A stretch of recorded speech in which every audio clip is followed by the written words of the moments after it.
நமது நண்பர் துரை தனபாலன் அவர்களை பற்றி நாம் முதலே சொல்லிக் கொண்டிருந்தோம். இன்றைய தலைப்பு ஔவையார் வர்சஸ் கம்பர் கம்பர் வர்சஸ் ஔவையார். இது என்ன காட்டா குஸ்தி மாதிரி இருக்கிறதே என்று கூட முதலில் நம்ம பேசிக் கொண்டிருக்கும் பொழுது கேட்டோம். ஔவையாருக்கும் கம்பருக்கும் உள்ள நிறைய கற்பனை உரையாடல்களை பற்றியும், கற்பனை பாடல்களை பற்றியும், ஒருவர் ஒருவரை தாக்கிக் கொண்டதை பற்றியும் நிறைய பாடல்கள் நம் கேள்விப்பட்டிருக்கின்றோம், படித்திருக்கின்றோம்.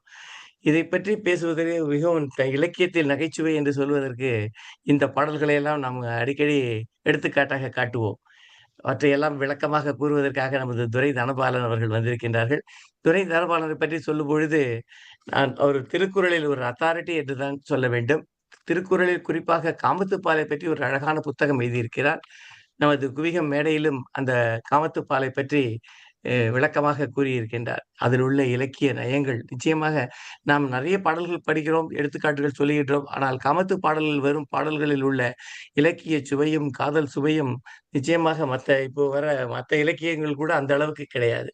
அவ்வளவு அருமையான பாடல்கள் நிறைந்த திருக்குறள் குறள் வெண்பாக்கள் நிறைந்த காமத்துப்பால் என்ற ஒரு 25 அதிகாரம் கொண்ட திருக்குறள். நாம் திருக்குறளை தொடர்ந்து படிக்க வேண்டும் என்பதற்காகவே நம் குவியத்தில் போன வாரத்திலிருந்து வாரம் ஒரு அதிகாரம் என்று ஒன்று ஆரம்பித்தோம். இப்பொழுது அதில் 2வது அதிகாரத்தை படிப்பதற்காக நமது சதுர்புஜனும், கிரிஜா பாஸ்கர் அவர்கள் இருவரும் காத்துக் கொண்டிருக்கின்றார்கள்.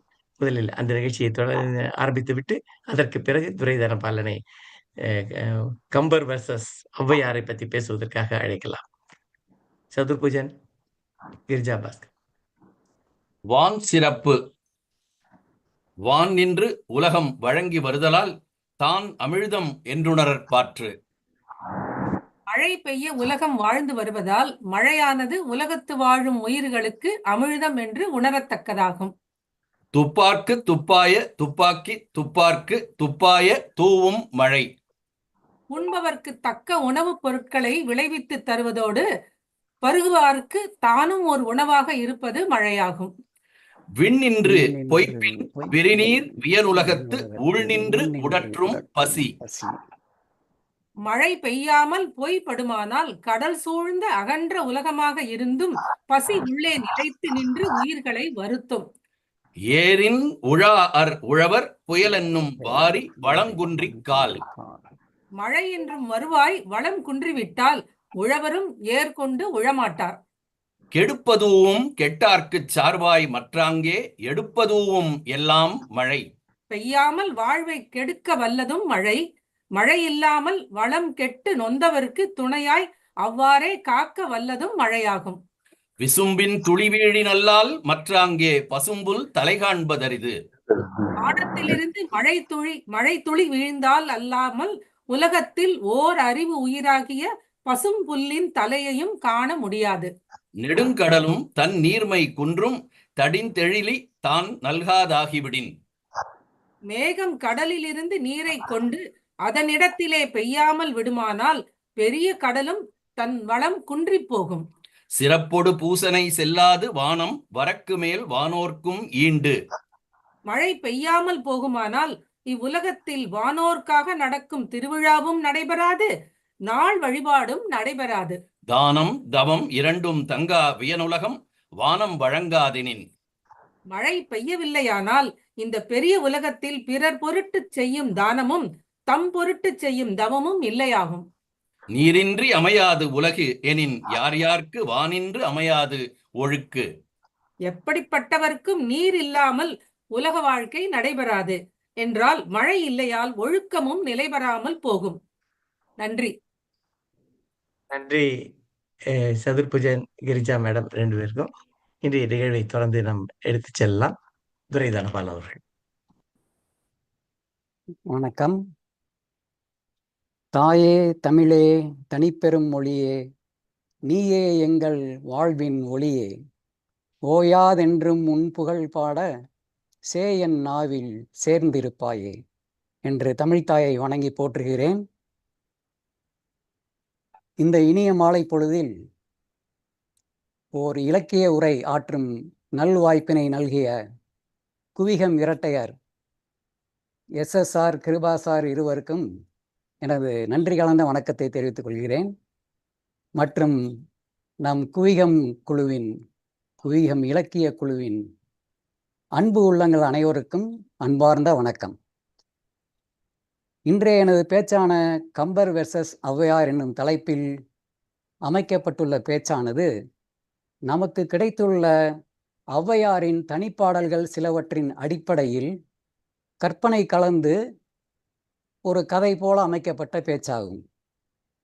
எனவே கற்பனை கலந்த இந்த பேச்சினை ஓர் இலக்கிய பொழுதுபோக்காக எல்லோரும் எடுத்துக்கொள்ளுமாறு கேட்டுக்கொள்கின்றேன். ஏனென்றால் இந்த பேச்சில் ஔவையாரை சற்று உயர்த்தியும் கம்பரை சற்று தாழ்த்தியும் பேசுவது போல பேச்சு அமைந்திருக்கும். அதனை யாரும் பெரிதுபடுத்த வேண்டாம் என்று கேட்டுக்கொள்கிறேன். ஏனென்றால் நம் குழுவில் கம்பரை நன்கு கற்ற சான்றோர்கள் பலர் இருக்கிறார்கள். வாரந்தோறும் கம்பராமாயண சொற்பொழிவு கேட்டார் பிணிக்கும் தகையவாய் கேளாரும் வேட்ப மொழிகின்ற ஆக்கிவா வரதராசனார் ஐயா போன்ற அறிஞர்கள் இருக்கிறார்கள். எனவே யாரும் கம்பரை நான் குறைத்து பேசுவதாக தவறாக எண்ணிவிட வேண்டாம் என்று பணிவன்புடன் கேட்டுக்கொள்கிறேன். இப்பொழுது உரையை தொடங்கலாம் என்று நினைக்கிறேன். உரை தொடங்குகின்றது, திரை எழுகின்றது. நம் கண் முன்னே ஒரு காட்சி விரிகின்றது. அது 3ஆம் குலோத்துங்க சோழனின் அரசவை. அந்த அரசவையில் கவிதை பாடும் நேரம். எனவே கவிஞர்களுக்கு முக்கியத்துவம் தரப்படும் நேரம் அது.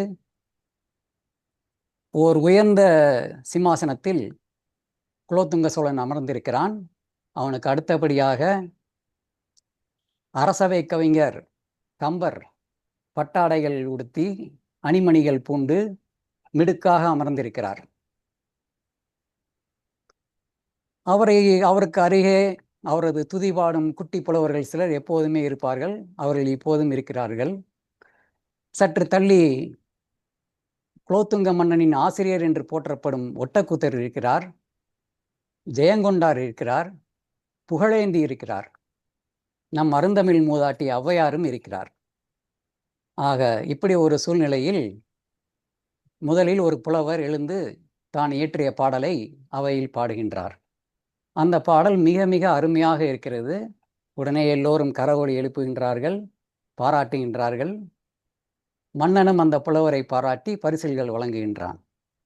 அடுத்ததாக கம்பர் ஒரு பாடல் பாடுகின்றார். அந்த பாடலும் மிகச் சிறப்பாக இருக்கிறது. எல்லோரும் கரவொலி எழுப்புகின்றார்கள். அந்த குட்டி புலவர்கள் துதிபாடிகள் ஆஹா ஓஹோ என்று மிகையாக புகழ்ந்து கம்பரை போல யாராலும் பாட முடியாது என்றெல்லாம் சற்று அதிகமாகவே பேசுகிறார்கள். குலோத்துங்க மன்னனை பொறுத்தவரை கம்பரின் கவித்திறனுக்கும் புலமைத்திறனுக்கும் அவன் அடிமை என்றே கூறலாம். அந்த அளவுக்கு கம்பரின் மீது ஆழ்ந்த பற்று உள்ளவன். எனவே அவனும் கம்பரை மிகவும் பாராட்டுகின்றான், ஏராளமான பரிசுகளை வழங்குகின்றான். இதையெல்லாம் பார்த்து கொண்டு அமர்ந்திருக்கும் ஔவையின் முகத்தில் ஓர் ஏளன புன்சிரிப்பு நெளிகின்றது. அதனை குலோத்துங்க மன்னன் கண்டுவிடுகின்றான். கண்டவன் அமைதியாக அதை கண்டும் காணாதது போல் விட்டிருக்கலாம். ஆனால் வாயை திறந்து கேட்டு விடுகின்றான். ஔவையாரே, உங்கள் முகத்தில் தோன்றும் ஏளன குறிப்புக்கு என்ன பொருள் என்று கூறுவீர்களா என்று கேட்டு விடுகிறான். அங்கு தொடங்குகின்றது வினை. உடனே ஔவையார், இல்லை இல்லை, நான் ஒன்றும் ஏளனமாலாம் சிரிக்கலை, சும்மா தான் சிரிச்சேன்னு மழுப்பெல்லாம் செய்யலை. ஆம் மன்னா, நான் சிரித்தது உண்மைதான் அப்படின்னு துணிவாக சொல்கிறாங்க. சொல்லிட்டு ஒரு பாடலும் பாடுறாங்க. விரகர் இருவர் புகழ்ந்திட வேண்டும், விரல் நிறைய மோதிரம் வேண்டும், அரையதனில் பஞ்சேனும் பட்டேனும் இருந்தால் அவர் கவிதை நஞ்சேனும் வேம்பேனும் நன்று அப்படிங்கிற ஒரு அருமையான பாடலை பாடுறாங்க. இந்த பாடலை பாடினோன்னு அதனுடைய பொருள் புரிந்து எல்லா புலவர்களும் கை தட்டுறாங்க. ஏன்னா பெரும்பாலான புலவர்களுக்கு கம்பருடைய செல்வாக்கு, புலமைத்திறன் எல்லாற்று மேலேயும் சற்று அழுக்காறு உண்டு, பொறாமை உண்டு. அதனால் இந்த பாட்டின் பொருள் புரிந்து கைதட்டுகின்றார்கள். கம்பரின் முகம் சிவக்கின்றது. ஏனென்றால் பாடலின் பொருளை பார்த்து விடுவோம், நமக்கே புரிந்துவிடும். விரகர் இருவர் புகழ்ந்திட வேண்டும் என்றால் விரகர் என்பது அந்த துதிபாடிகளை குறிக்கின்ற சொல். விரல் நிறைய மோதிரங்கள் வேண்டும். ஏற்கனவே நான் சொன்னேன், கம்பர் பட்டாடை அணிந்து அணிமணிகள் பூண்டு மிடுக்காக இருக்கிறார் என்று. அரை அதனில், அரை என்றால் இடுப்பு என்று பொருள். இந்த இடத்தில் மேலே என்று கொள்ளலாம். பஞ்சேனும் பட்டேனும் இருந்தால், பஞ்சாலான ஆடையோ பட்டாடையோ அணிந்திருந்தால் அந்த புலவர் பாடும் கவிதை நஞ்சேனும் வேம்பேனும் நன்று. அதாவது நஞ்சு போல் கொடிய பொருளை கொண்டதாக இருந்தாலும், வேம்பு போல் கசப்பான பொருளை கொண்டதாக இருந்தாலும் நன்று என்று ஏற்றுக்கொள்ளப்படும் என்று பாடிவிடுகின்றார் ஔவை. கம்பரின் முகம் சிவந்து போனாலும் அவர் உடனே அதை வெளிக்காட்டாமல் அமைதியாகவே இருக்கிறார். ஆனால் அவரது முதல் ரசிகன் என்று தன்னை நினைத்து கொண்டிருக்கும் குலோத்துங்க சோழன் வெகுண்டு எழுகின்றான். ஔவையாரே, நீங்கள் யாரை குறித்து இந்த பாடலை பாடுகிறீர்கள் என்று எனக்கு புரிகிறது. நீங்கள் கம்பரை குறைத்து எடை போடுகின்றீர்கள். கம்பர் வீட்டு கட்டுத்தறியும் கவிபாடும் என்பது பழைய சொலவடை. அவர் வீட்டு வேலைக்காரி வெள்ளாட்டியும் விருத்தம் பாடுவாள் என்பது புதியது. அதை உறுதிப்படுத்தும் வண்ணமாக அண்மையில் ஒரு நிகழ்வு நடந்தது. அந்த நிகழ்வினை கவி சக்கரவர்த்தி அவர்களே தன்னுடைய வாய்மொழியாக கூறுமாறு நான் கேட்டுக்கொள்கிறேன் என்று கூறுகிறார். உடனே கம்பரும் தனக்கான வாய்ப்பு அது என்று எண்ணிக்கொண்டு, மன்னா, சில நாட்களுக்கு முன்பு ஒரு மாலை நேரத்தில் நான் வீட்டிலிருந்து உலா செல்வதற்காக வீட்டிலிருந்து புறப்பட்டேன். அப்பொழுது வீட்டு திண்ணையில் என்னை பார்ப்பதற்காக வந்திருந்த அம்பல சோமாசி என்னும் புலவர் அமர்ந்திருந்தார். அவர் என்னை பார்த்ததும் எழுந்து வணங்கினார். நானும் அவரை வணங்கி வாருங்கள் உலா செல்வோம் என்று அழைத்து சென்றேன். அவர் எதுவுமே பேசாமல் ஆழ்ந்த சிந்தனையுடன் வந்து கொண்டிருந்தார். என்ன சிந்தனை என்று கேட்டேன் நான். அவர் சொன்னார், உங்கள் வீட்டு வேலைக்காரி கூட கவிதை பாடுகிறாள் கம்பரே. கவிதை பாடியதோடு இல்லாமல் அந்த கவிதையில் ஒரு விடுகதையும் போட்டு, ஒரு நாள் உங்களுக்கு நேரம் தருகிறேன், முடிந்தால் விடை சொல்லுங்கள் என்று அறைகோள் வேற விடுத்து விட்டாள். அந்த பாடலின் பொருள் எனக்கு புரிகின்றது, ஆனால் விடுகதையின் விடையை என்னால் கண்டுபிடிக்க முடியவில்லை என்று வருத்தத்துடன் கூறினார். நான் உடனே, அப்படி என்ன பாடல் பாடினால் சொல்லுங்கள் என்று கேட்டேன். அவர் சொன்னார், வட்ட மதி போல் இருக்கும் வன்னி கொடிதாவும் கொட்டுவார் கையினின்று கூத்தாடும் சுட்டால் அரகரா என்னுமே அம்பல சோமாசி ஒரு நாள் விட்டேன் ஈதுரை என்று சொன்னாள் என கூறினார்.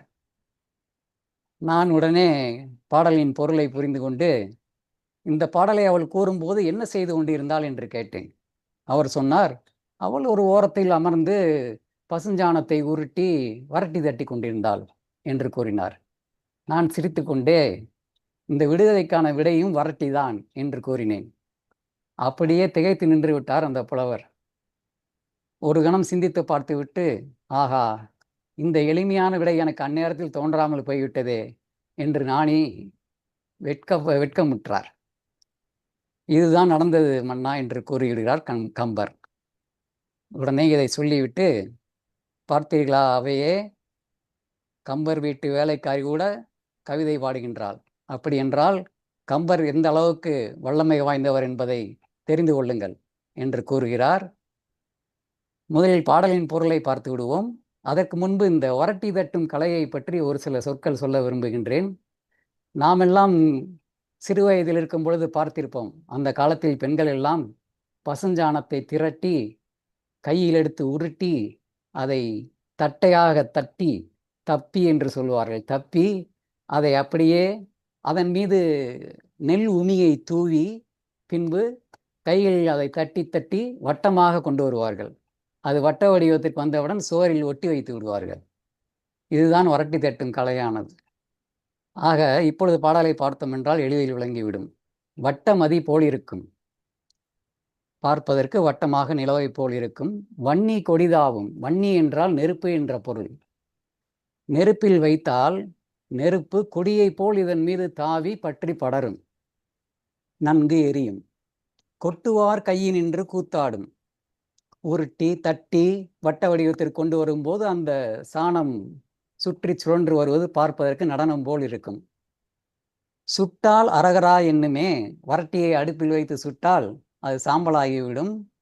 அந்த சாம்பலை எடுத்து திருநீராக பூசிக்கொள்ளலாம்.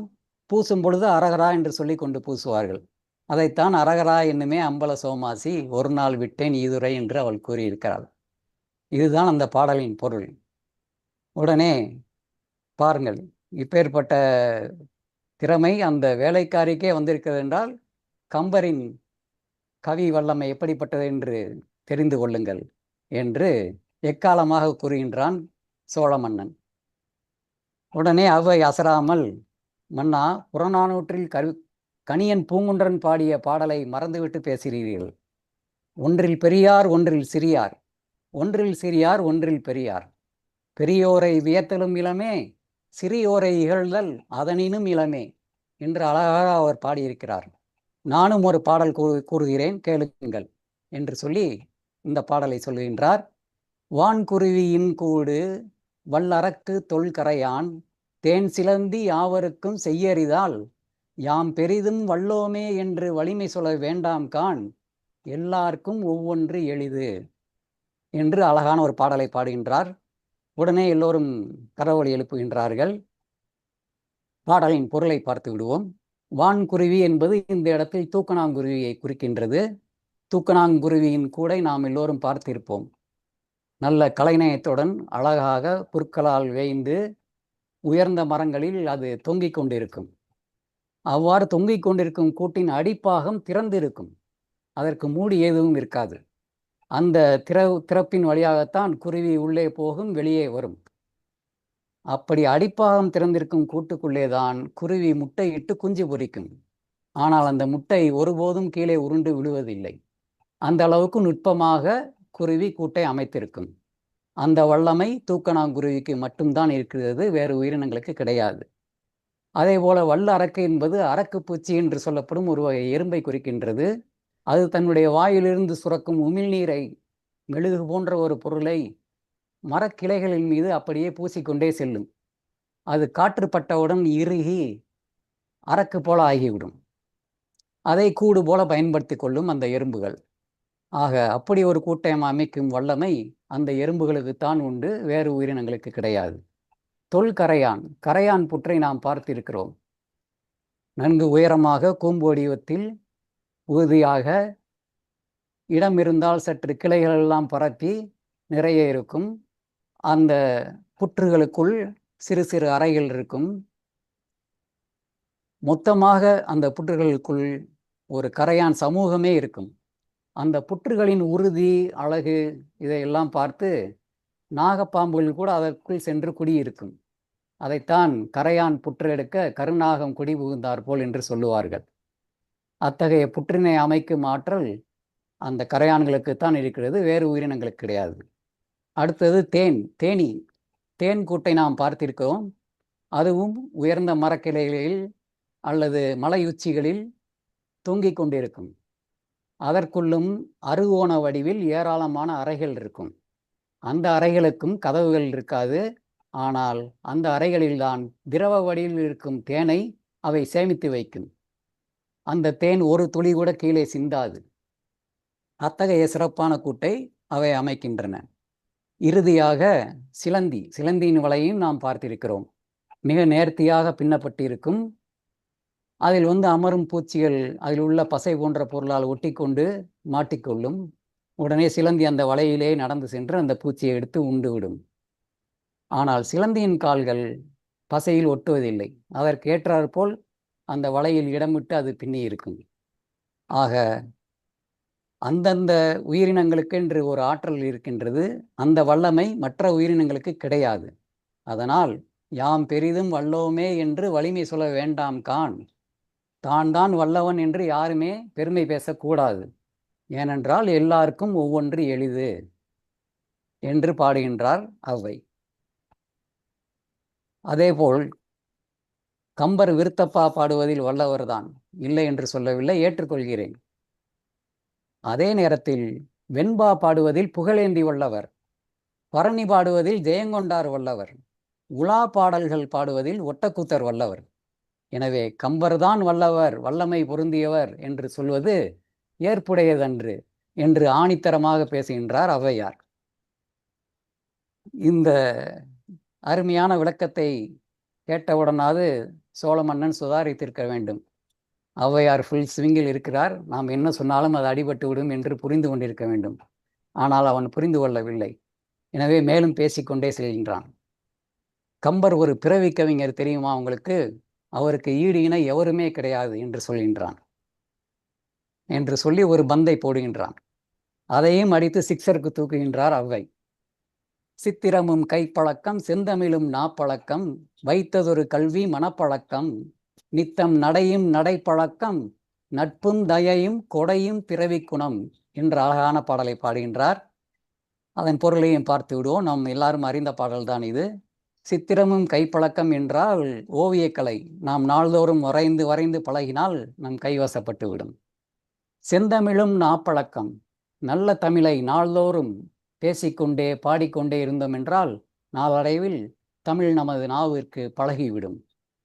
கல்வி மனப்பழக்கம், நாள்தோறும் மனமொன்றி நாம் கற்கும் கல்வி நமக்கு கல்வி ஞானத்தை கல்வி அறிவை அளித்துவிடும். அதற்கு காரணம் அந்த மனப்பழக்கம்.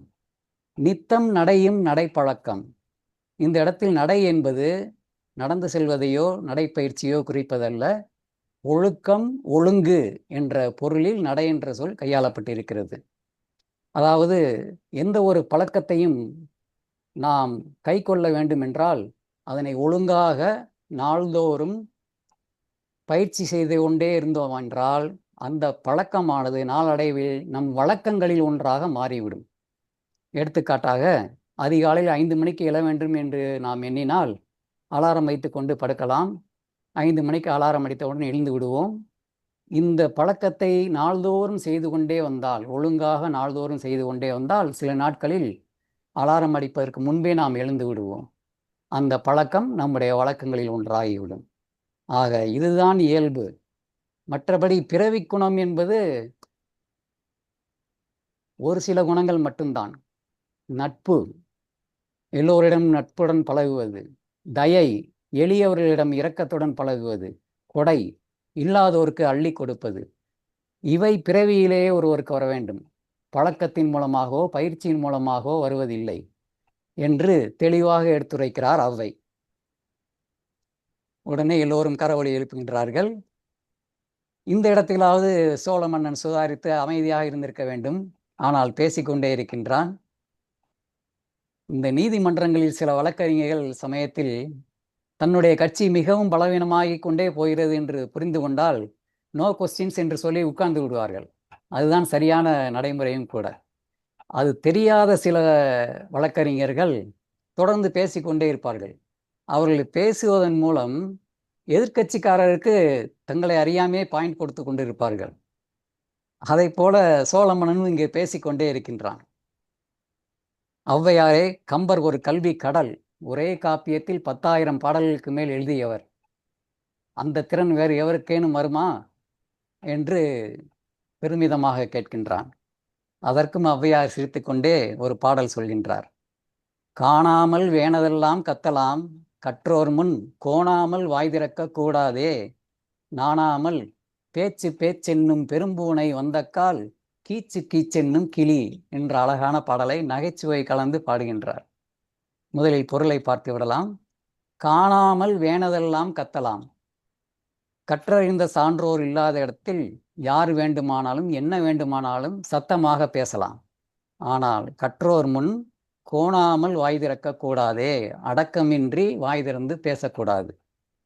நாணாமல் பேச்சு பேச்சென்னும் பெரும்பூனை வந்தக்கால் கீச்சு கீச்சென்னும் கிளி. இந்த 2 அடிகளை பார்த்தால் பேச்சு பேச்சென்னும் பெரும்பூனை, பூனை என்றைக்கு பேசியது என்ற ஐயம் எழுவது இயற்கை. ஆனால் இதை அப்படியே பொருள் கொள்ளக்கூடாது. சற்று சில சொற்களை இடம் மாற்றி பொருள் கொள்ள வேண்டும். நமது வாவேசு ஐயா சொல்வாரே, கொண்டு கூட்டி பொருள் கொள்ள வேண்டும் என்று, அதை போல பொருள் கொள்ள வேண்டும். பேச்சு பேச்சென்னும் கிளி பெரும்பூனை வந்தக்கால் கீச்சு கீச்சென்னும் என்று மாற்றிக்கொண்டோம் என்றால் மிக எளிமையாகிவிடும், பொருளும் புரிந்துவிடும். கிளியானது ஒரு சில சொற்களை நன்கு பயிற்சி செய்தவுடன் தான் எல்லாமே கற்றுக்கொண்டோம் என்று எண்ணிக்கொண்டு அந்த சொற்களை மறுபடியும் மறுபடியும் பேசிக்கொண்டே இருக்கும். ஆனால் அந்த நேரத்தில் அந்த பக்கமாக ஒரு பெரிய பூனை நடந்து சென்றால் அதை கண்டவுடன் அஞ்சி நடுங்கி தன் இயல்பான மொழியான கீச்சு கீச்சென்று கத்தத் தொடங்கிவிடும். ஆக கல்வியின் பெருமை அடக்கம், அது இல்லாதவர்க்கு இழிவுதான் என்று சொல்கின்றார் ஔவையார். இதற்கு சோழ மன்னனால் பதில் சொல்ல முடியவில்லை. அப்படியே கம்பரை பார்க்கின்றான். அவர் ஏதேனும் குறிப்பு தருவாரா அல்லது அவர் ஏதேனும் சொல்லுவாரா என்று பார்க்கின்றான். ஆனால் அவர் அமைதியாக இருக்கிறார். முகத்தில் எந்தவித உணர்வுகளையும் காட்டவில்லை. ஏனென்றால் கம்பர் உண்மையிலேயே கல்வி கடல், வள்ளுவரை நன்கு கற்றவர். பொல்லன ஆங்கே புறமுயரார் காலம் பார்த்து உள்வேற்பர் ஒள்ளியவர் என்ற வள்ளுவரின் குரலை நன்கு கற்றவர் என்பதால் தன்னுடைய மனதில் இருக்கும் சினத்தை உடனே வெளிப்படுத்தாமல் அதை வெளிப்படுத்துவதற்கு தகுந்த காலம் வரும் வரை பொறுமையாக இருக்க வேண்டும் என்று புரிந்து கொண்டு அமைதியாக இருக்கிறார் கம்பர். அதை பார்த்த சோழ மன்னன், சரி இன்றைக்கு அவை இத்துடன் கலைகின்றது என்று முடித்து விடுகின்றான். எல்லோரும் கலைந்து சென்று விடுகிறார்கள். இதற்கு பின் சில நாட்களில் ஔவையார் சோழ நாட்டில் நடைபயணம் மேற்கொள்கின்றார். அந்த காலத்தில் புலவர்கள் ஒரே இடத்தில் வெகு நாட்கள் தங்குவது கிடையாது, நடந்து கொண்டே இருப்பார்கள். போகின்ற வழியில் இருக்கும் செல்வர்களையும் மன்னர்களையும் பாடி பரிசில் பெறுவார்கள். அதுபோல ஔவையார் நடைப்பயணம் செல்லும் பொழுது சோழ நாட்டில் அம்பர் எனும் ஊரில் நடந்து சென்று கொண்டிருக்கிறார். சற்று களைப்பு ஏற்படவே ஒரு வீட்டு திண்ணையில் அமர்ந்து ஓய்வு எடுக்கிறார். அந்த காலத்து வீடுகளில் எல்லாம் திண்ணை என்பது கண்டிப்பாக இருக்கக்கூடிய ஒரு அம்சம். வீடு சிறியதாக இருந்தாலும் திண்ணை பெரியதாக இருக்கும், அவர்களது உள்ளங்களைப் போல. அந்த திண்ணையில் வழிப்போக்கர்கள் ஏறி அமர்ந்து ஓய்வு எடுக்கலாம், படுத்து உறங்கலாம், யாரும் எதுவும் சொல்ல மாட்டார்கள். இன்னும் சொல்லப்போனால் வீட்டில் இருப்பவர்கள் தாங்கள் உணவு உண்ணுவதற்கு முன்பு திண்ணையில் யாரேனும் இருக்கிறார்களா என்று பார்த்து, இருந்தால் அவர்களை வீட்டிற்குள் அழைத்து அவர்களுக்கு முதலில் உணவளித்து விட்டு அதன் பின் தான் தாம் உண்ணுவார்கள். அதுதான் விருந்தோம்பல், தமிழருக்கான தனிப்பெரும் பழக்கம்.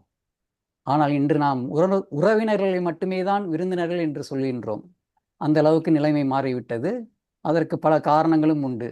அது அந்த காலம், இது இந்த காலம். ஆக ஔவையார் அதுபோல திண்ணையில் அமர்ந்திருப்பதை பார்த்தவுடன் அந்த வீட்டுக்கு உரிய பெண் சிலம்பி என்னும் ஒரு தாசி, அவள் ஒரு காலத்தில் வறுமை இல்லாமல் வளமாக வாழ்ந்து வந்தவள். ஆனால் இப்பொழுது வறுமையில் வாடுகின்றாள். இருந்த போதிலும் வீட்டு திண்ணையில் ஒரு வயதான மூதாட்டி அமர்ந்திருக்கிறாளே என்று பார்த்தவுடன் உள்ளே வாருங்கள் பாட்டி என்று அழைத்து வந்து அமரச் செய்கிறாள். அவளுக்கு இந்த பாட்டி தான் ஔவையார் என்று தெரியவில்லை. யாரோ ஒரு பாட்டி என்று நினைத்து கொண்டு உணவிடுவதற்கு முயற்சி செய்கின்றாள். வீட்டில் பார்க்கின்றால் கொஞ்சம் கூழ்தான் இருக்கின்றது. உடனே வீட்டின் பின்புறம் சென்று அங்கு வளர்ந்து கிடக்கும் அடகு கீரையை பறித்து, நிறைய வளர்ந்திருக்கிறது, நிறைய பறிக்கின்றால். அதனை கழுவி சுத்தம் செய்து ஒரு சட்டியில் இட்டு எண்ணெய் ஊற்றி வதக்கி கூழையும் அடகு கீரையும் கொடுத்து சாப்பிடுங்கள் பாட்டி என்று சொல்லுகின்றாள். ஔவையாரும் அவளுடைய விருந்தோம்பல் பண்பினை மெச்சி அந்த உணவை சாப்பிடுகின்றார். சாப்பிட்டவுடன் வயிறும் நிறைகின்றது, மனமும் நிறைகின்றது. அந்த பெண்ணை வாழ்த்த வேண்டும் என்று ஔவையார் விரும்புகின்றார். உடனே ஒரு பாடல் பாடுகின்றார். வெய்யதாய் நறுவிதாய் வேண்டளவும் உண்பதுவாய் நெய்தான் அளாவி நிறம் பசந்த பொய்யாய் அடகென்று சொல்லி அமுதத்தை இட்டால் கடகம் செறிந்த கையால் என்ற அழகான பாடலை பாடுகின்றார். பாடலின் பொருளை பார்த்து விடுவோம். வெய்யதாய் என்றால் விரும்பத்தக்கதாய், நறுவிதாய் என்றால் நறுமணமுடையதாய், வேண்டளவும் உண்பதவாய் நிறைய, நெய்தான் அளாவி. இந்த இடத்தில் நெய் என்பதற்கு எண்ணெய் என்று பொருள் கொள்ள வேண்டும். ஏனென்றால் அவள் வறுமையில் இருக்கிறாள்.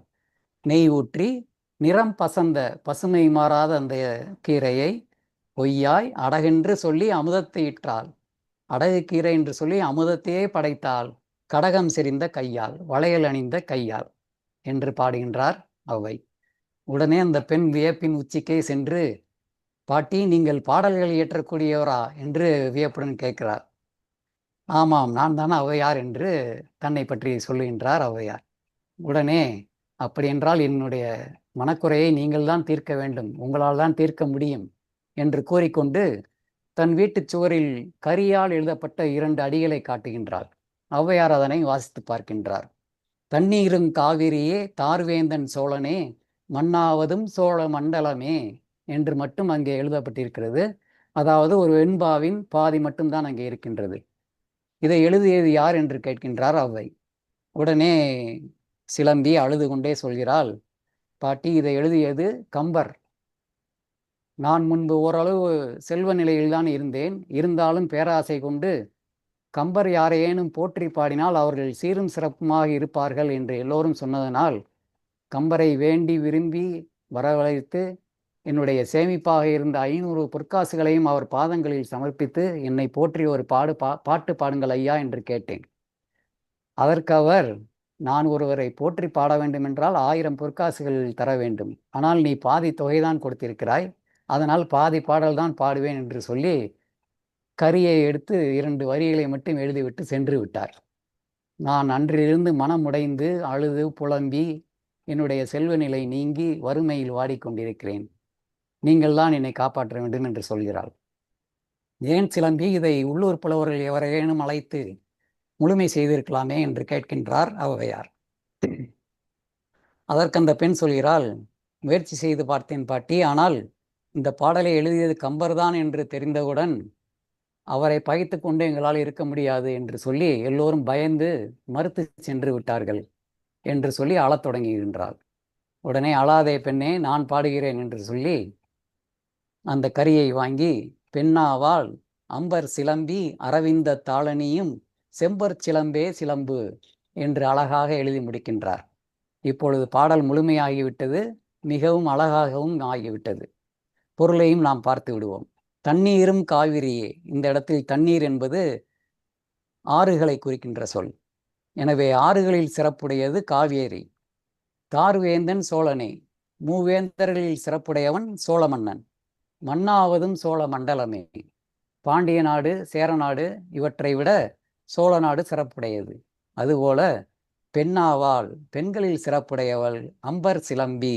அம்பர் என்ற ஊரில் வாழும் சிலம்பி என்ற பெண். அரவிந்த தாளணியும் செம்பர் சிலம்பே சிலம்பு. அவளது மலர் போன்ற பாதங்களில் அணியும் பொன்னாலான சிலம்புதான் சிலம்புகளில் சிறப்புடையது என்று பாடுகின்றார். கம்பர் பொற்காசுகள் வாங்கி கொண்டு எழுதிய பாடலில் சிலம்பியின் பெயர் கூட வரவில்லை. ஆனால் ஔவையார் பாடிய பாடல் அடிகளில் சிலம்பியின் பெயரும் வருகிறது, ஊர் பெயரும் வருகின்றது, அவளுடைய கால்களில் அணியும் சிலம்பின் சிறப்பும் கூறப்படுகின்றது.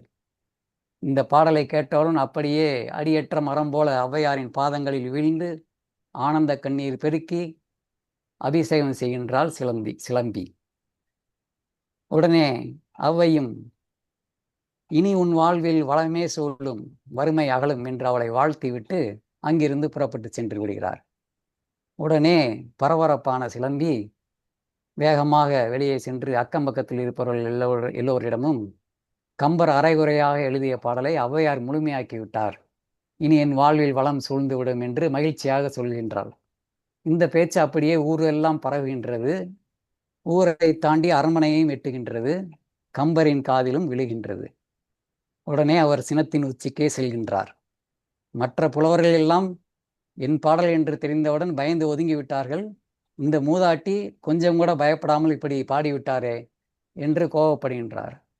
ஆனாலும் அந்த கோபத்தை யார் மேல் காட்டுவது என்று தெரியாமல் அடங்கி இருக்கின்றார். தன்னுடைய மனக்குறையை மன்னனிடம் பகிர்ந்து கொள்ளலாம் என்று மன்னனை கண்டு தனிமையில் கண்டு, பாருங்கள் மன்னா, நான் பொற்காசுகள் வாங்கி கொண்டு ஒரு பெண்ணை வாழ்த்தி பாடினேன். ஆனால் அந்த பாட்டை ஔவையார் வெறும் கூழ் மட்டும் வாங்கி குடித்துவிட்டு முழுமையாக்கி விட்டார். கூழுக்கு பாடி குடிகெடுக்கும் பாவி என்று திட்டி விடுகின்றார். கம்பரின் இந்த பேச்சு அங்கிருந்த அரண்மனை காவலாளி மூலமாகவோ அல்லது காற்றிலோ கலந்து வெளியே சென்று ஊரெல்லாம் பரவி ஔவையாரின் காதுகளையும் அடைகின்றது. உடனே சரி, அடுத்த முறை சோழனை பார்க்கும் பொழுது பேசிக்கொள்ளலாம், கேட்டுக்கொள்ளலாம் என்ன என்று அமைதியாக இருக்கிறார். அதற்கான வாய்ப்பும் அமைகின்றது. அப்பொழுது சோழனிடம் கேட்கிறார், கம்பர் இவ்வாறு கூறினாராமே என்று. சோழ மன்னன் ஏதோ சொல்லி சமாளிக்க பார்க்கின்றான். உடனே ஔவையார், கம்பர் அவ்வாறு சொல்லியிருப்பார், ஆனால் நான் கூழுக்கு பாடுபோவது உண்மைதான், அதை நான் குறை என்று நினைக்கவில்லை, இழுக்கென்று நினைக்கவில்லை. கம்பர் பொண்ணுக்கு பாடுகின்றார், நான் உணவுக்காக பாடுகின்றேன்.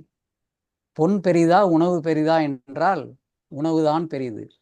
உண்டி கொடுத்தோர் உயிர் கொடுத்தோர் என்றுதான் பாடல் இருக்கிறதே ஒழிய பொன் கொடுத்தோர் உயிர் கொடுத்தோரே என்று யாரும் பாடவும் இல்லை, பாடவும் முடியாது என்று கூறி அதற்கும் ஒரு பாடல் விளக்கம் கூறுகிறார். கூளை பலா தழைக்க பாடக் குறமகளும் மூளை குளக்கு திணை தந்தால் சோழா கேள், உப்புக்கும் பாடி புளிக்கும் ஒரு கவிதை ஒப்பிக்கும் என்றன் உளம் என்ற அருமையான பாடலை பாடுகின்றார். பொருளை பார்த்து விடுவோம். கூளை பலா என்றால் வெட்டப்பட்ட பலாமரம். குறமகள் என்றால் குறிஞ்சி நிலத்தில் வாழும் ஒரு பெண். ஆக குறிஞ்சி நிலத்தில் வாழும் ஒரு பெண் தான் ஆசையாக வளர்த்த பலா மரத்தை எவரோ வெட்டி வீழ்த்து விட்டவுடன் அதற்காக அழுது புலம்பி ஔவையாரை பார்த்தவுடன், பாட்டி நீங்கள் ஒரு பாட்டு பாடினால் இந்த பலாமரம் தழைத்து விடும், பாடுங்கள் என்று வேண்டி கேட்க ஔவையாரும் மனமிறங்கி பாடுகின்றார். உடனே பலாமரம் தழைத்து ஓங்கி வளர்ந்து கனிகளும் கொடுத்ததாக ஒரு கதை இருக்கிறது. ஆனால் நடந்திருக்கக்கூடியது என்ன என்றால், அந்த பலாமரம் தழைத்தவுடன் அந்த பெண்ணுக்கு மனமகிழ்ச்சி ஏற்பட்டிருக்கும். உடனே அவள் என்ன செய்கிறாள்? மூளை குலக்கு திணை வந்தாள். மூளை என்றால் அகப்பை என்று பொருள். மூளை அல்ல, மூளை. அகப்பையில் அள்ளி உலக்கு திணையை அளிக்கின்றாள் மகிழ்ச்சியுடன். ஔவையாரும் அதனை ஏற்றுக்கொள்கின்றார். ஆக சோழா கேள், உப்புக்கும் பாடி புளிக்கும் ஒரு கவிதை ஒப்பிக்கும் என்ற நூலம். இந்த இடத்தில் உப்பு புளி என்பது உணவை குறிக்கின்ற சொற்களாக வருகின்றன. எனவே உணவுக்காக பாடுவது இழுக்கு கிடையாது. எனக்கு முறையாக விருந்தோம்பல் செய்து வயிறார உணவளிக்கும் எளிய மக்களையும் நான் வாழ்த்தி பாடுவது என்னுடைய வழக்கம் என்று பெருமிதமாக சொல்லி அங்கிருந்து புறப்பட்டு விடுகின்றார். இது நடந்து சில நாட்கள் கழித்து மறுபடியும் அரசவை கூடுகின்றது. எல்லா புலவர்களும் வந்து குழுமுகின்றார்கள். அந்த நேரத்தில் கம்பரும் வீட்டிலிருந்து புறப்பட்டு வருகிறார். அவருக்கு வீட்டில் என்ன சண்டையோ சச்சரவோ தெரியவில்லை. சரியான கோபத்துடன் வருகின்றார். அவ்வாறு வரும் கம்பர் அரசவைக்கு நுழைந்தவுடன் அவர் கண்ணில் படும் முதல் ஆள் ஔவையார். உடனே கேட்க வேண்டியதில்லை, அவருடைய சினம் மேலும் மேலே ஏறுகின்றது. இன்று எப்படியாவது ஔவையாரின் செருக்கை அடக்க வேண்டும், அவருக்கு தகுந்த பாடம் புகட்ட வேண்டும், அவரை அவமானப்படுத்த வேண்டும் என்றெல்லாம் மனதிற்குள் கருவிக்கொள்கின்றார். எனவே தன்னுடைய ஆசனத்தில் சென்று அமர்ந்தவுடன், ஔவையாரே, நான் ஒரு விடுகதை சொல்கின்றேன், விடை கூறுவீர்களா என்று கேட்கிறார். ஔவையாரும் கூறுங்கள் கம்பரே என்று சொல்கிறார். உடனே அவர் சொல்கிறார், ஒரு காலடி நாலிலை பந்தலடி, அது என்ன என்று கேட்கிறார். முதலில் இந்த விடுகதை என்ன என்று பார்த்து விடுவோம். ஒரு காலடி என்பது ஒரு காம்பு, அதன் மீது 4 இலை பந்தல் போல் இருக்கின்றது. ஒரு வரியில் உள்ள எளிமையான விடுகதையில் கூட ஒரு அருமையான உவமையை வைத்து கம்பர் சொல்லியிருக்கிறார். அதை ஒரு கால் 4 இலை பந்தல் என்று சொன்னாலே விடுகதை முழுமையாக வந்து விடும். ஆனால் விடுகதைகளுக்கு என்றே ஒரு ஓட்டம், ஒரு ஃப்ளோ இருக்கிறது அல்லவா, அதை பயன்படுத்தி ஒரு காலடி 4 இலை பந்தல் அடி என்று 2 முறை அடி என்ற சொல்லை போட்டு ஔவையாரை அவமானப்படுத்த வேண்டும் என்ற நோக்கத்துடன் சொல்லிவிடுகிறார். இதை எல்லாவற்றையும் ஒரு நொடியில் புரிந்து கொள்கின்றார் ஔவை. புரிந்தவுடன் சும்மா இருப்பாரா? அவர் பதிலுக்கு ஒரு பாடல் பாடுகின்றார். அந்த பாடலில் விடுகதைக்கு விடையும் கூறுகின்றார், அப்படியே பதிலடியும் கொடுக்கின்றார். 8.25 லட்சணமே யமனேறும் பரியே, மட்டில் பெரியம்மை வாகனமே, முட்டமேற் கூரையில்லா வீடே குலராமன் தூதுவனே, ஆரையடா சொன்னாய் அடா என்று அடமாக பாடி 2 முறை அடா என்று சொற்களை போட்டு கம்பருக்கு சரியான பதிலடி கொடுத்து விடுகின்றார். இந்த பாடலின் பொருளை புரிந்து கொள்கின்றார் கம்பர். ஏனென்றால் அவரும் கல்வியில் சிறந்த சான்றோர். இந்த பாடலுக்கு வெளிப்படையான பொருள் ஒன்று இருக்கிறது, உள்ளார்ந்த உள்ளுரையான பொருள் ஒன்று இருக்கின்றது. இரண்டையுமே ஒரு கணத்தில் புரிந்து கொள்கின்றார் கம்பர். ஆகா, இந்த மூதாட்டியை நம்மால் வெல்லவே முடியாது போல் இருக்கிறதே என்று மனம் தளர்ந்து அமர்ந்து விடுகின்றார். ஆனால் வழக்கம் போல சோழ மன்னன் வெகுண்டு எழுகின்றான், கொதித்து எழுகின்றான், குதித்து எழுகின்றான். ஔவையாரே, நீங்கள் வயதில் பெரிய மூதாட்டிதான், இல்லை என்று சொல்லவில்லை. அதற்காக அரசவை கவிஞரை இப்படியெல்லாம் அவமானப்படுத்துவதை நான் பொறுத்து கொண்டிருக்க மாட்டேன் என்று ஆர்ப்பரிக்கின்றான். உடனே ஔவையார் கொஞ்சமும் அஞ்சாமல் சிரித்து கொண்டே, மன்னா, நான் கம்பரை போற்றித்தானே பாடினேன், எதற்கு இவ்வளவு கோபப்படுகிறீர்கள் என்று கேட்கிறார். என்ன போற்றி பாடினீர்களா? எப்படி என்று கேட்கிறான் மன்னன். உடனே ஔவையார் விளக்கம் சொல்கின்றார். அதற்கு முன்னதாக பாடலின் வெளிப்படையான பொருளை நாம் பார்த்து விடுவோம். 8.25 லட்சணமே, தமிழில் ஓரெழுத்து ஒரு மொழி இருக்கிறது என்பதை நாம் அறிவோம். அதில் ஆ என்ற சொல்லுக்கு 8 என்ற பொருள் இருக்கிறது, வ என்ற சொல்லுக்கு கால் என்ற பொருள் இருக்கிறது. ஆக 8.25 லட்சணமே என்றால் அவ லட்சணமே.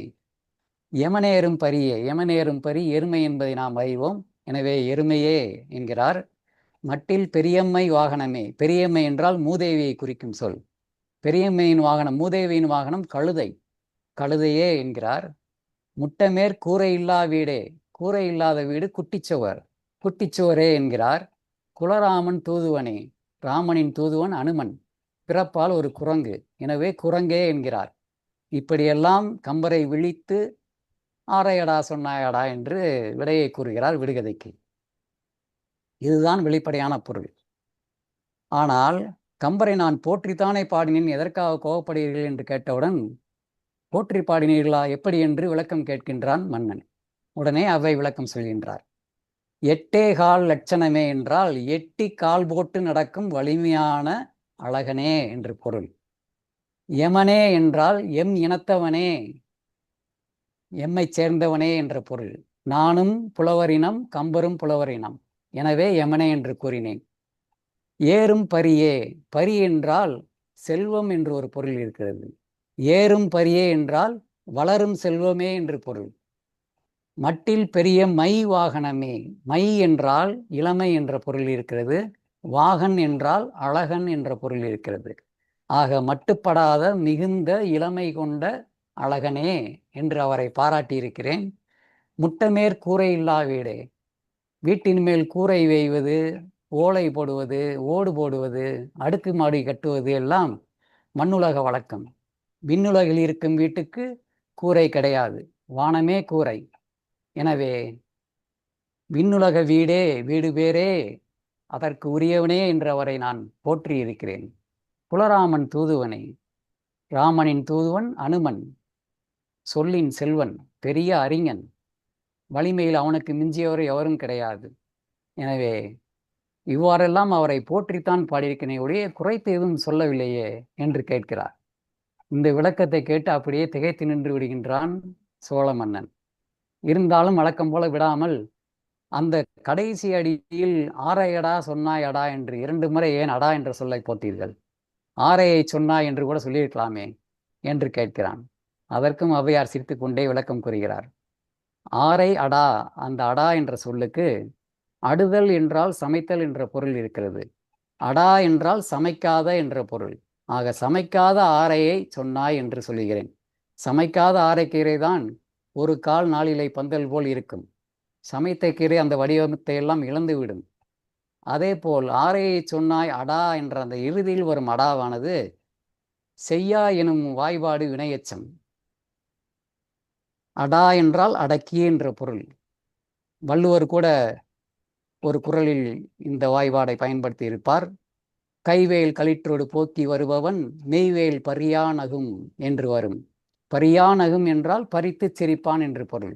அதை போல சமைக்காத ஆரைக்கீரை என்னும் பொருளை உள்ளடக்கி சொன்னாய் என்று சொல்வதற்காகத்தான் ஆரையடா சொன்னாய் அடா என்று சொன்னேன். இதில் என்ன பிழை இருக்கிறது என்று கேட்டார். உடனே சோழ மன்னன் பதில் சொல்ல முடியாமல் சிலை போல நின்றான். ஆனால் இந்த விளக்கத்தை கேட்டு மகிழ்ச்சி அடைந்த புலவர்கள் அனைவரும் கரவொலி எழுப்பி ஔவையாரை வெகுவாக பாராட்டி புகழ்ந்தார்கள். இத்துடன் திரை விழுகின்றது, உரை நிறைகின்றது. அனைவருக்கும் நன்றி, வணக்கம்.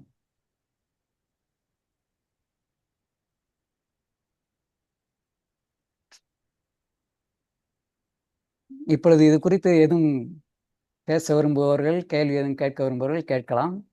எனக்கு தெரிந்ததை நான் கூறுவேன். நன்றி துரை தனபாலன் அவர்களே. இது ஒரு நகைச்சுவை நிகழ்வாகத்தான் எல்லாரும் கருத்தில் கொள்ள வேண்டும். அதாவது கம்பருக்கும் ஔவையாருக்கும் இப்படி ஒரு உரையாடல் நடந்ததா இல்லையா என்று யாருக்கும் தெரியாது. ஔவையார் எந்த காலத்தவர் என்று அதுவே ஒரு பெரிய கேள்விக்குறி நம் மனதில் இருக்கின்றது. நிறைய இருக்கும். இப்ப கம்பரை பற்றி, கம்பர் மீது பாசம் உள்ளவர்கள் இது ஒரு ஸ்லாண்டரஸ் டாக் என்று சொல்லி ஒருவர் வருத்தப்பட்டு கூட சாட்டில் போட்டிருக்கிறார். இப்படி அதே இருந்தாலும் இதை முதலிலே ஒரு நான் குறிப்பிட்டேன். நகைச்சுவையாகத்தான் கொள்ள வேண்டும் என்று கருத்தில் கொண்டு இது ஒரு இனிமையான நிறைய பாடல்கள் புகுந்திருக்கின்றன என்று சொல்லி இந்த நிகழ்ச்சியை மற்ற நண்பர்கள் அவர்களுடைய கருத்தை கூறலாம். நாகேந்திர பாரதி அவர்கள் தனது கருத்தை கூறுவார்கள் முதலில். ரொம்ப அருமையான அடுத்து பேச. நான் முக்கியமா அதுல நான் கவனிச்சுக்கிட்டு இருந்தது அவரோட உரையில ஒரு ஆங்கில சொல் கூட வரல ஆரம்பத்துல இருந்து கடைசி வரைக்கும். சோ இது ரொம்ப ஒரு பெரிய சிறப்புன்னு தான் எனக்கு தோணுது. என்னால எல்லாம் நிச்சயமா இப்படி எல்லாம் பேச முடியாது. அதே மாதிரி அவர் சொன்ன விஷயங்கள் எல்லாமே நீங்க சொன்ன மாதிரி அது ஒரு நகைச்சுவை அப்படிங்கிற மாதிரி தான் நம்ம எடுத்துக்கணும். ஒரு இலக்கிய நயம் மிகுந்த ஒரு உரை, எப்படியெல்லாம் வந்து அவங்க இலக்கியம் படைச்சிருக்காங்க, ஒருத்தருக்கும் எப்படி எப்படி பதில் சொல்றாங்க அப்படிங்கிற முறையில தான் எடுத்துக்கணும். இதுல வந்து கம்பரை இழிவுபடுத்தினதாவோ இல்ல ஔவையாரை உயர்வுபடுத்தினதாவோ இல்லை. ஒரு ரெண்டு இலக்கிய அறிஞர்களுக்கு நடுவுல அவங்க கம்பர் ஒரு அரசவையில் இருக்கிறதுனால அவருக்கு ஒரு பெரிய ஒரு கர்வம் இருந்திருக்கலாம் அப்படிங்கிற ஒரு அனுமானத்தோடவும், இவர் வந்து அங்கங்கே பல இடங்கள் தெரிந்து கொண்டிருந்த ஒரு புலவருங்கிறதுனால இவர் வந்து இந்த மாதிரியும் உருவகப்படுத்தி அவர் இந்த உரையை சொல்லியிருப்பாரு அப்படிங்கிற மாதிரி தான் நான் எடுத்துக்கிறேன் ஒழிய இதுல யாரும் வந்து வருத்தப்படுறதுக்கு வாய்ப்பு இல்லை. இதுல நடுவுல ஒரு நண்பர் கூட ஸ்லாண்டரஸ் டாக்குன்னு போட்டுட்டு போயிட்டாரு. இனியோ இது வந்து ஒரு நல்ல ஒரு அருமையான இலக்கிய உரை. அந்த இலக்கிய விளக்கங்கள் எல்லாம் ஒரு ஒரு பாடலுக்கும் அவர்கள் சொன்ன அந்த இலக்கிய விளக்கம் எல்லாம் ரொம்ப பிரமாதமா இருந்துச்சு. அந்த ஆரையடா சொன்னக்குரிய அந்த புது விளக்கம் வந்து இதுவரை நான் கேட்காதான். நான் பழைய விளக்கத்தான் நினைச்சுக்கிட்டு இருந்தேன்.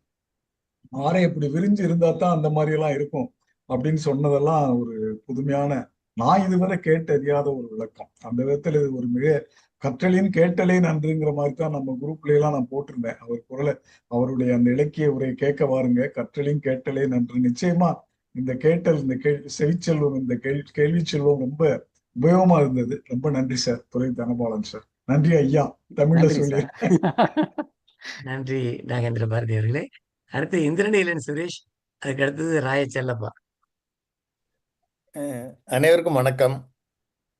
இந்த முதல்ல நம்ம அழுத்தம் திருத்தமாக திருக்குறளை உச்சரித்த, நமக்கு அது விருந்து போல கொடுத்த கிரிஜா மேடம்க்கும் பாஸ்கர் சாருக்கும் ஒரு ஒரு குடோஸ் சொல்லணும்.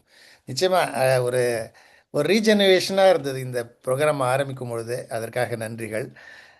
துரை தனபாலன் சார் இந்த இதை பற்றி கவலை இல்லை. பல நல்ல பாடல்களுக்கு அற்புதமான விளக்கங்கள் கிடைத்தது. அந்த விளக்கங்களும் இரண்டு பக்கமும் அழகாக சொல்லுவார். இப்படி பிரித்து பார்த்தா ஒரு விளக்கம், அப்படி பிரித்து பார்த்தா விளக்கம். யமனுக்கு ஒரு ஒரு வித்தியாசமான ஒரு அர்த்தம் இருக்கிறது. கூரை இல்லாத வீடுனா என்ன, இது மாதிரி நிறைய சின்ன சின்ன விஷயங்களை இந்த ஒரு தமிழின் அழகை தான் நான் பார்க்குறேன் இந்த உரையில். தமிழுக்கு எவ்வளோ ஒரு அழகு இருக்குது, எத்தனை விதமாக இதை பொருட்படுத்தி பார்க்கலாம் அப்படிங்கிறத ரொம்ப சிறப்பாக சொன்னார் நம்முடைய துரை தனபாலன் அவர்கள். ரொம்ப மகிழ்ச்சியாக இருந்தது இந்த நிகழ்ச்சி. நன்றி, வாழ்த்துகள்.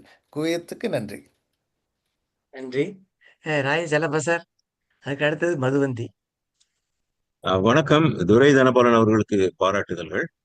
பொதுவாக பழங்காலத்து இலக்கியங்களை பற்றி விளக்கும் பொழுது ஒரு கவிதையை இன்னொரு கவிதையோடு தொடர்பு படுத்துவதற்காக சில கதைகளை நாமவே உருவாக்கி கொள்வது உண்டு. அதனுடைய நோக்கம் என்னவென்றால் அந்த கவிதையை மக்களின் மனதில் கொண்டு செலுத்துவதுதான். மற்றபடி அந்த கதைகளுக்கு முக்கியத்துவம் கொடுக்க வேண்டிய அவசியம் இல்லை. யாரோ ஒருவர் ஆங்கிலத்தில் எழுதியிருக்கிறார் என்பவர் ஆங்கிலத்தில் எழுதினதால் அதை யார் இந்த பூஜை வழியில் புகுந்த கரடி என்று நானும் போட்டிருக்கிறேன். இதெல்லாம் அந்த அளவுக்கு பொறுத்து கொள்ள முடியாத அளவுக்கு இந்த இதுல ஒன்றுமே இல்லை, அற்பமானது. இலக்கியம் தெரியாதவர்கள் இலக்கியம் தெரிந்த உரையிற்கு வருகின்ற பொழுது ஏற்படுகிற எரிச்சலாகத்தான் இருக்க வேண்டும் என்று நான் கருதுகிறேன். துரை தனபாலன் அவர்கள் இது போல சிறந்த நிகழ்ச்சிகளை நடத்துவதற்கு குவிகம் வாய்ப்புகள் தர வேண்டும் என்று கேட்டுக்கொள்கிறேன். நன்றி.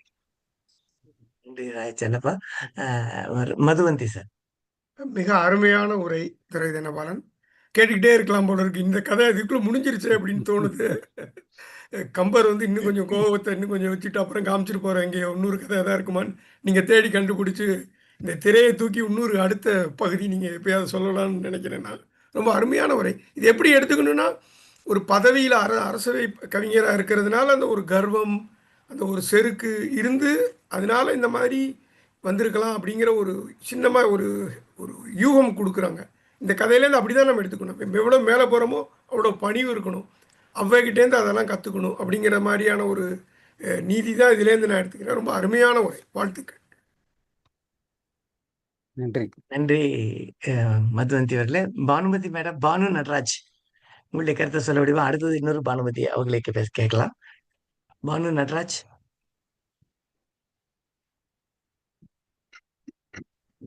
வணக்கம். மிக மிக அற்புதமான தமிழ்.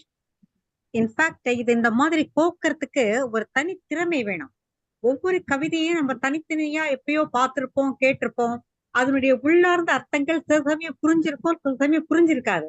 ஆனா அத்தனையும் அழகா கோத்து ஒரு கற்பனையின் மூலமா செறிவா மிக அழகாக சொன்னார். வரலாற்றுப்படி குலோத்துங்க சோழன் வந்து ஒட்டக்கூத்தருக்கு தந்த மரியாதையே கம்பருக்கு கொடுக்கலைங்கிற மாதிரி கூட இருக்கு. ஆனா இதுல குலோத்துங்க சோழனே கம்பனுக்கு ஒரு அரவணைப்பாளனா வரார். ரொம்ப அழகான இனிமையான ஒரு கற்பனை, நல்ல தமிழ், நல்ல அழகா அத கோத்து சொன்ன விதம் ரொம்ப சிறப்பாக இருந்தது. நான் ரொம்ப என்ஜாய் பண்ணேன். Thanks to Durai Dhanabalan sir. நன்றி. நன்றி. நன்றி நன்றி மேடம். பானுமதி வெங்கடேஸ்வரன், கனடாவிலிருந்து நீங்கள் ஏதாவது வார்த்தை சொல்ல முடியுமா? முதல்ல வந்தவங்க இன்னைக்கு நிகழ்வுக்கு. அன்மியூட் பண்ணிட்டு நீங்க இந்த நிகழ்வு பற்றி ஒரு இரு வார்த்தைகள் சொல்ல இயலுமா? வர முடியவில்லையா? சரி. மீனாட்சி மேடம், தமிழ் அறிஞர், பிள்ளை தமிழ் புலவர். அதெல்லாம் அறிஞர்லாம் ஒண்ணும் இல்ல. ஏதோ எனக்கு தெரிஞ்சது. இதுதான் நான் கமெண்ட்ல போட்ட மாதிரி, எத்தனை பேர் இந்த வினோத ரசமஞ்சரின்னு படிச்சிருக்கீங்கன்னு தெரியாது. அதுல நிறைய சுவையான இந்த மாதிரி நிகழ்ச்சிகள் சொல்லியிருப்பாங்க. ஆனா இவர் புனைந்து சொன்ன கதை ரொம்ப நல்லாவே இருந்தது. அது அதற்கு இணையா இருந்தது. இதையும் வினோத ரசமஞ்சரியில சேர்த்துக்கலாம். அவருக்கு அதற்காக வாழ்த்துக்கள். ரொம்ப அருமையா சொன்னாரு. இதுல நான் கமெண்ட்ஸ்ல போட்டிருக்கிற மாதிரி இது மாதிரி நிறைய புலவர்களுக்கு நடுவுல இது நடந்திருக்கு. இந்த மாதிரி விஷயங்கள். ஒட்டக்கூத்தர் பாட்டுக்கு இரட்டை தாழ்பால்ங்கிறது மன்னனோட மனைவியே வந்து சொல்லுவா. அவர் பாட்டுனா நான் கதவை திறக்க மாட்டேன், புகழேந்தி புலவர் தான் வேணும் அப்படின்பா. அவருக்கும் புகழேந்திக்கும் எப்ப பார்த்தாலும் சண்டை இருந்திருக்கு. அப்புறம் குட்டுதற்கோ பிள்ளை பாண்டியன் இங்கில்லை, குறும்பி அளவா காதை குடைந்து, அப்புறம் வெட்டுதற்கோ வேறு கவி ஒட்டக்கூத்தன் இல்லையா அப்படின்னு ஊரெங்கும் புலவரனே தெரியலாமே, யார் வேணாலும் புலவரா போகலாம், இதை உங்களுக்கு கண்டிக்கிறதுக்கு ஆள் இல்லாட்டா அப்படின்ட்டு எல்லாரும் கண்டபடி கவி எழுதுறவங்களே திட்டுவாங்களாம். இந்த காலத்துல நம்ம எல்லாரும் எழுதிட்டு இருக்கோம், நம்மளையெல்லாம் நல்ல வேலை யாரும் திட்டல. இது மாதிரி காலமேக புலவர் பாடாத ஆனானப்பட்ட சிவனையும் பார்வதியுமே அவர் வந்து பிள்ளையார பெருவயிரன்பாரு, இந்த விளை என்னமோ சொல்லுவாரு, சிற்று இடைச்சியும் பாரு பார்வதிய, ஏன்னா இடையனோட தங்கன்னுட்டு இந்த மாதிரி எல்லாமோ சொல்லுவாரு. அவரெல்லாம் பண்ணாத இதுவா? இதெல்லாம் ரொம்ப அழகான விதத்துல ஒருத்தருடைய உயர்வை காட்டுறதுக்கு நம்ம இது நிந்தா ஸ்துதின்னு சொல்லுவோம் இல்லையா, தூற்றுமறை துதின்னு அழகான தமிழ்ல அதை சொல்லுவோம். ஒருத்தரை புகழறதுக்காக அது இது மாதிரி அதை அவரை குறைச்சி சொல்ற மாதிரி சொல்றது. ஆனா இது வந்து ரெண்டு பேருக்குள்ள சண்டை காட்டுறதுக்கு ஒருத்தரோட உயர்வை காட்டுறதுக்காக ரெண்டு புலவர்கள் சண்டை போடுற மாதிரி பண்ணினாங்கன்ட்டு நம்ம கட்டுக்கதையாவும் இருக்கலாம், நிஜமாவே நடந்ததாவும் இருக்கலாம். இதற்கான நம்ம வருத்தப்பட்டுக்கிறதுக்கு ஒண்ணும் இல்லை. இதை கேட்டுட்டு அப்படியே கேட்டு ஒரு சுவையான நிகழ்ச்சின்ட்டு போயிட்டே இருக்க வேண்டியதுதான். ரொம்ப இதுக்கு முக்கியத்துவம் கொடுத்துட்டு எல்லாம் பெருசு பண்ணக்கூடாது. ஆனா ரொம்ப சுவையா இருந்தது கேட்கறதுக்கு. திருப்பியும் இன்னொரு தடவை இவருக்கு வாய்ப்பு கொடுத்து இது மாதிரி ஏதாவது பேச சொல்லணும். ரொம்ப நல்லா இருந்தது. நன்றி. நன்றி மேடம், நல்லா இருந்தது. இப்ப நம்ம இதுல இந்த தாமோதரன் அழகா ஒரு போட்டிருந்தாரு, இலக்கியத்தில் அவ்வைக்கே முருகர் நாவல் பழம் மூலமாக கர்வத்தை குறைக்கவில்லையான்னு ஒரு போட்டிருந்தாரு. ரொம்ப நல்லா தான் இருக்கு. சுட்ட பழம் வேண்டுமா சுடாத பழம் வேண்டுமான்னு ஔவையர்ட்ட முருகன் கேட்ட மாதிரி ஒரு கதையும் இருக்கிறது. இந்த கதைகள் எல்லாம் அந்த வார்த்தைகளையும் அந்த பாடல்களையும் மக்கள் மனதில் கொண்டு போய் சேர்க்க வேண்டும் என்பதற்காக கதைகள் புனையப்பட்டிருக்கின்றன என்றுதான் நாம் எடுத்துக்கொள்ள வேண்டுமே தவிர, அந்த கதையினுடைய நதி மூலம் ரிஷி மூலம் பார்ப்பதில் ஒரு அர்த்தமும் இல்லை. ஆனால் அந்த கதையை ஒரு சுவையான கதையாக சேர்த்து எப்படி அந்த பாடல் போய் அந்த ஒரு அடி 4 இலை பந்தலடி அந்த பாடல் நம் மனதுல பதிந்திருக்கு. அதே போல் 8 லட்சணமே எவனேறும் வாகனமே பட்டில் பெரியம்மை வாகனமே அப்படிங்கிற அந்த பாடல் வந்து நம்ம கேட்டது வந்து அந்த கதையோடு லிங்க் பண்ணதுனாலதான் அந்த பாடல் நம் மனதில் இன்னைக்கும் நினைத்து இருக்கிறது. அதே போல இன்றைக்கு சொன்ன அந்த வரட்டி பாடல் மற்ற எல்லா பாடலும் நம்ம மனதில் நினைப்பதற்கு காரணம் அதற்கு இடையே சுவையான ஒரு கதையை புகுத்தியதுதான். அது கதை உண்மையா பொய்யா என்பதை பற்றி ஆராயாமல் அது ஒரு சிறந்த நல்ல நகைச்சுவை என்று எடுத்துக்கொண்டு நாம் தொடர்ந்து செல்வோம். பானுமதி வெங்கடேஸ்வரர். வணக்கம். இன்னைக்கு வந்து அந்த தலைப்பை பார்த்தோன்னே எனக்கு ஆக்சுவலா நான் வெளியில போக வேண்டி இருந்தது. அதை கேன்சல் பண்ணிட்டு இன்னைக்கு ரொம்ப நல்ல ப்ரோக்ராம் இது அட்டன் பண்ணணுங்கிறதுக்காக தான் இருந்தேன். ரொம்ப சுவையான ப்ரோக்ராம், ரொம்ப இனிமையா இருந்தது. அதாவது இந்த 8 லட்சணமே பாட்டெல்லாம் ஸ்கூல் படிக்கும்போது நம்ம கேட்டிருக்கோம். நம்ம ஆசிரியர்கள், தமிழ் ஆசிரியர்கள் சொல்லியிருக்கா. அப்ப நமக்கு அவ்வளவா நம்ம அதில் மனசுல எடுத்துக்கலையோ என்னமோ தெரியல. பட் இப்ப வந்து இவர் ரொம்ப அழகா அந்த ஒரு கதை வடிவத்துல அது ஒன்னொன்னுக்கும் அந்த யமன்கிறதுக்கு என்ன அர்த்தம் அது மாதிரிலாம் சொல்லும்போது நமக்கு வந்து ரொம்ப நல்லா இருந்தது. Very interesting. இது வந்து நடந்ததா நடக்கலையா எல்லாரும் சொல்லிட்டாங்க. அதனால நம்ம நல்ல பெருசா திருப்பி அதை நான் சொல்ல விரும்பல. பட் ரொம்ப சுவையான ஒரு நிகழ்ச்சி. நன்றி. நன்றி பானுமதி மேடம். சார் நிறைவாக இதுல நம்ம இந்த மகேஸ்வர் அவர்கள். அவலட்சணம் ஒரே ஒரு விஷயம். அந்த அவலட்சணம் வங்கிறது கால் அப்படிங்கிறதுக்கு குறிக்கிறதுன்னொன்னையும் எனக்கு ஒண்ணு ஞாபகம் வந்தது. ஒரு திரைப்படம் கூட வந்தது. அப்படின்னு சொல்லிட்டு. ஆனா அது வேங்கிறதுல ஒரு திரைப்படம் வந்தது. அதாவது கரெக்ட். குவார்டர் அதுக்கு மீனிங் குவார்டர் என்னன்னா அது அதே அந்த குவார்ட்டருங்கிறதுக்காக வச்சிருந்தாங்க. ஆமா. ஆமா. ஓகே. Officer sir.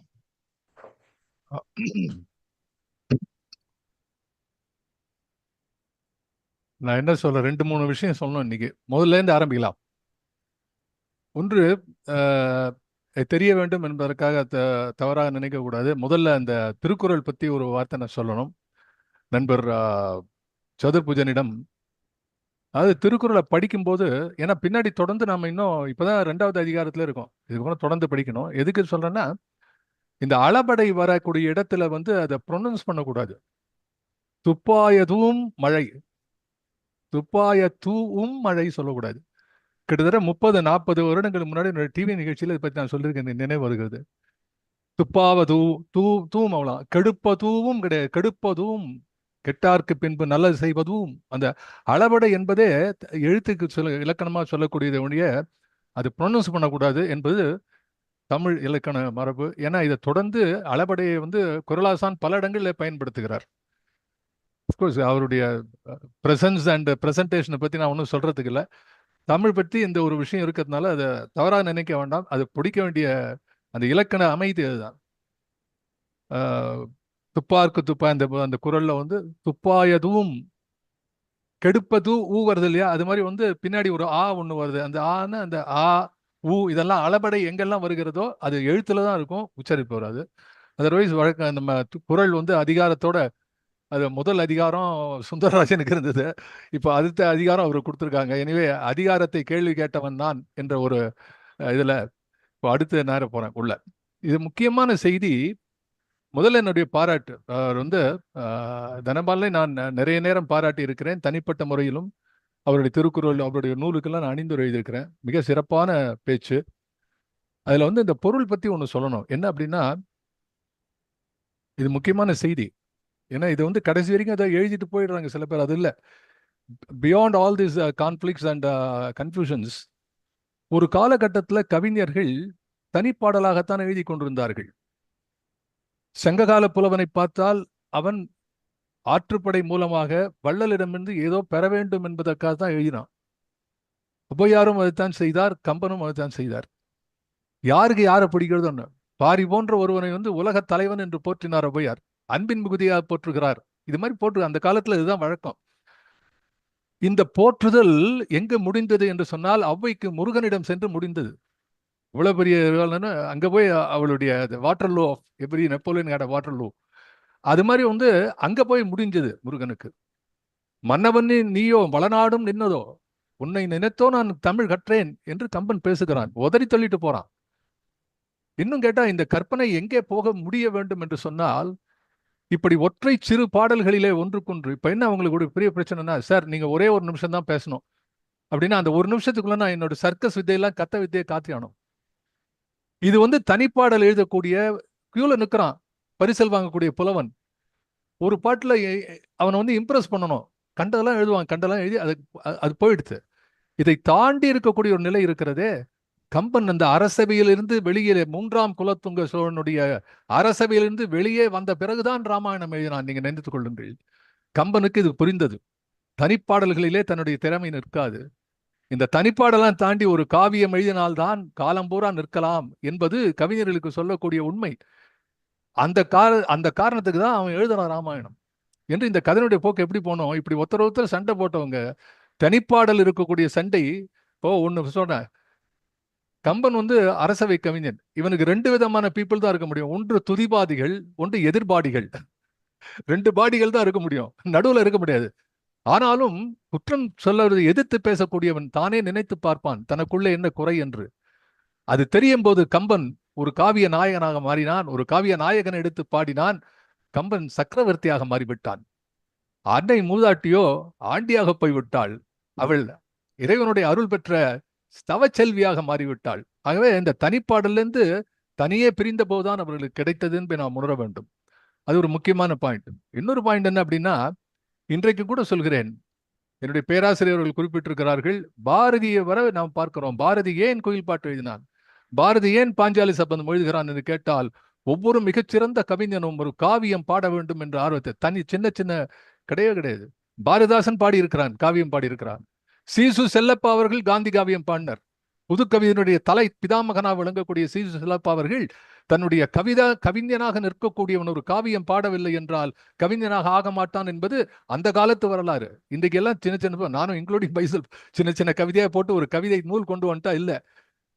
ஒரு காவியம் பாட வேண்டும் என்பதுதான் தமிழ் மரபு. அந்த தமிழ் மரபை கம்பனுக்கு கொடுத்தது இது போன்ற சின்ன சின்ன இடையூறுகள், இடைஞ்சர்கள். இன்னும் எத்தனையோ பாட்டு இந்த மாதிரி இருக்கு, எனக்கு தெரிஞ்சிருக்கு. ஆனா மிக அருமையா சொன்னார். நான் இந்த தாட்டுக்கு தான் சொன்னேன், ஒரு காவியம் பாட வேண்டும். நம்ம கவிஞர்கள் கூட்டத்திலையும் சொல்றாங்க, காவியம் பாடுங்கள். எனக்கு தெரிஞ்சு எத்தனையோ பேர் பாரதிதாசனுக்கு பின்னாலே வரக்கூடிய திருலோக சீதாராம் வரை பல பேர் பாடி இருக்கிறார்கள். ஆகவே அந்த அவர் என்ன பண்ணதுக்கு இந்த கவிதையில இன்னும் ஒரு சின்ன ஒரு 5 நிமிஷம் அதிகமா எடுத்த தனபாலன் இந்த சண்டைக்கு பிறகு இவரும் நினைத்து பார்க்கிறார். கம்பன் தனியாக இருக்கும்போது ஔவை சொன்னது சரி என்று நினைக்கிறான், ஔவை தனியாக இருக்கும்போது கம்பனே சரி என்று நினைக்கிறான். ஆனா இந்த 2 பேரும் மற்றவருடைய இடையூறு இல்லாமல் தன்னுடைய களப்பணியை, கவிதை பணியை காவியமாக மாற்ற வேண்டும் என்று போகிறார்கள் என்று சொல்லி அங்க போய் அந்த முருகனிடமும் இவரை கொண்டு ராமனிடமும் கொண்டு சேர்த்து விட்டால் இது யாருமே குத்தம் சொல்ல மாட்டாங்க, இந்த சச்சரவே இல்லாத போகணும் என்று என்னுடைய ஒரு எண்ணத்தை சொல்கிறேன். ஆகவே இதற்கு ஒரு வாய்ப்பு கொடுத்த இந்த குவியத்துக்கும், இது போல குவியத்தை எத்தனை புதையல்கள் இருக்கின்றன. இன்னும் கேட்டா நம்ம நமக்குள்ள இருக்கிறவங்க எல்லாம் எக்ஸாஸ்ட் பண்ணி ஆனோம். முதல்ல வெளியில இருந்து கூப்பிடுறதுங்கிறது வச்சுக்கலாம், அது வேற. பட் நம்ம பண்ணி ஆனோம் இல்லை. அதனால ரொம்ப மிக சிறப்பான பேச்சு. என்னுடைய அன்பு தம்பி தனபாலன் அவர்களை நான் மனதார வாழ்த்துகிறேன். உங்கள் தமிழ் சிறக்க, தமிழ் வாழ்க வளர்க, உங்கள் பணியும் சிறக்க. நன்றி, வணக்கம். நன்றி ஐயா. நன்றி வாவேசு சார். நல்ல ஒரு பட்டிமன்றத்துக்கு கம்பர் வர்சஸ் ஔவையார் என்ற ஒரு பட்டிமன்றத்துக்கு தீர்ப்பு வழங்கின மாதிரி ஆயிடுச்சு இன்றைக்கு. கடைசியில் உங்களுடைய முத்தாய்ப்பான உரை ரொம்ப அருமையா இருந்தது. 2 பேரும் ஒன்று, 2 பேரையும் இணைப்பது தமிழ். அந்த நல்ல தமிழை கேட்பதற்காகத்தான் நாம் காத்துக் கொண்டிருக்கின்றோம். கதைகளை விட்டு காவியங்களை நாம் போற்றுவோம் என்று சொன்ன வாவேசு அவர்களுடைய கருத்து மிகவும் நல்ல குறிப்பான கருத்து. இப்போ இந்த நிகழ்ச்சிக்கு அருமையாக திட்டமிட்ட துரை தனபாலனுக்கு குவியம் சார்பாக வாழ்த்துக்களையும் நன்றியையும் தெரிவித்துக் கொள்கின்றோம். அடுத்த வாரம் இதே போல் இன்னொரு இலக்கிய நிகழ்வு நடத்த இருப்பவர் ராஜாராமன் என்ற ஒரு நண்பர். அவர் இங்கே மிச்சிகனில் இருக்கிறார், USA. அவர் அங்கே ஒரு தமிழ்ச்சங்கம் அமைத்து அதில் ஒரு சிறந்த உறுப்பினராக இருந்து நிறைய நிகழ்வுகளை நடத்தி கொண்டு வருகின்றார். அவர் பெரிய புராணத்தில் நீதி என்ற ஒரு தலைப்பை பற்றி பேசுவதற்காக கொண்டிருக்கின்றார். ஸோ அடுத்த வாரம் அவர் நிறைய ஒரு தமிழ் மறுமலர்ச்சி இயக்கம் என்ற ஒரு இயக்கம் எல்லாம் இங்கு கொண்டு வந்திருக்கின்றார். ஆனால் அவர் நமது டாக்டர் பாஸ்கரனை போல அவர் ஒரு ENT மருத்துவராக இருந்து இப்பொழுது மருத்துவ துறையிலிருந்து போதும், நம் வயதாகிவிட்டது, நாம் இனிமேல் அந்த துறையில் அதிகம் செய்ய வேண்டியதில்லை, இலக்கிய துறையில் நிறைய செய்வோம் என்று கிட்டத்தட்ட ஒரு 7-8 வருடங்களாக இலக்கிய துறையில் ஈடுபட்டு கொண்டிருக்கின்றார். அவர் நம்முடன் பேச அடுத்த வாரம் வருகின்றார். அதுவரை நாம் காத்திருப்போம் என்று சொல்லி இந்த நிகழ்ச்சியை இத்துடன் நிறைவு செய்கின்றோம். நன்றி, வணக்கம்.